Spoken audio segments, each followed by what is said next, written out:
আমাদের ফুসফুসে কতগুলি ভাগ আছে, তাই তো? কতগুলি ভাগ আছে, আর সেই ভাগের নাম কি? আর এই যে ফুসফুসকে আমরা পরীক্ষা করি, অনেক সময় যে ফুসফুস ঠিক আছে কি না সেটা পরীক্ষা করার জন্য কিছু একটা টেস্ট হয়। সেই টেস্টটা কি সেটাও বলবো তোমাদেরকে। দেখো, আমাদের যখন শ্বাস নিচ্ছি এবং শ্বাস আসছে, ঠিক আছে, মুখ দিয়ে এবং কি হচ্ছে, নাক দিয়ে আসছে, আসার পর এখানে দুটো ভাগ হয়ে যাচ্ছে। এই যে অ্যালভিওলি, এখানে ট্রাকিয়ার উপরে অ্যালভিওলি থেকে এখানে কি বঙ্কাই, তারপরে ব্রঙ্কিওলেস, তারপরে অ্যালভিওলি। ওকে, এই যে ফুসফুসটা, একটা কথা মনে রাখবে যে আমাদের ডান দিকে যে ফুসফুসটা হবে সেটা একটু বড় থাকে, আর এটা কি বাঁ দিকেটা একটু ছোট থাকে। কি হচ্ছে, এই যে অ্যালভিওলি এটাকে আমরা লোব বলি। কি বলে? লোব বলা হয়।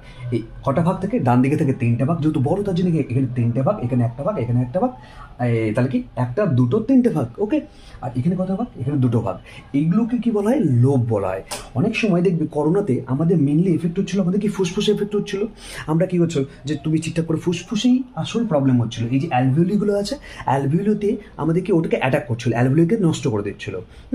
তো এই যে এটাকে আমরা ফুসফুসটাকে ঠিক রাখা আছে কিনা সেটা দেখার জন্য আমাদের দেখবে করোনাতে একটা টেস্ট করা হয়েছিল, ঠিক আছে, HRCT, ঠিক আছে, HRCT মানে কি? হাই রেজুলেশন কম্পিউটার টোপোগ্রাফি, ঠিক আছে। তো এই যে HRCT, এটা কতর মধ্যে দেওয়া হয়? মনে করো 25। কেন 25-এর মধ্যে দেওয়া হয় আমি বলছি। দেখো দেখো এখানে বলছে এইটা, এটা, এটা, এটা, এটা, কটা? 5টা। প্রত্যেকটাকে 5 নম্বর করে দেওয়া হতো।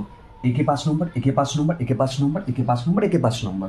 তো কত হলো? 25-এর মধ্যে। হ্যাঁ, এই HRCT-টা, হাই রেজুলেশন কম্পিউটার টোপোগ্রাফিটা।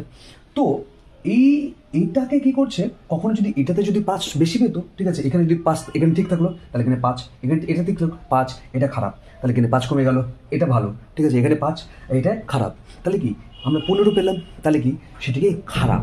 ওকে, ফুসফুসটাকে কিসের দ্বারা করা হয়? টেস্ট করা হয় HRCT-র দ্বারা। ওকে, এটা থেকে আমাদের ফুসফুসটা ঠিক আছে কি নেই, করোনাতে বিশেষ করে ফুসফুসে ইফেক্ট হয়েছিল তখন বেশি করে HRCT করছিল। ওকে, আশা করি তোমরা বুঝতে পেরেছো।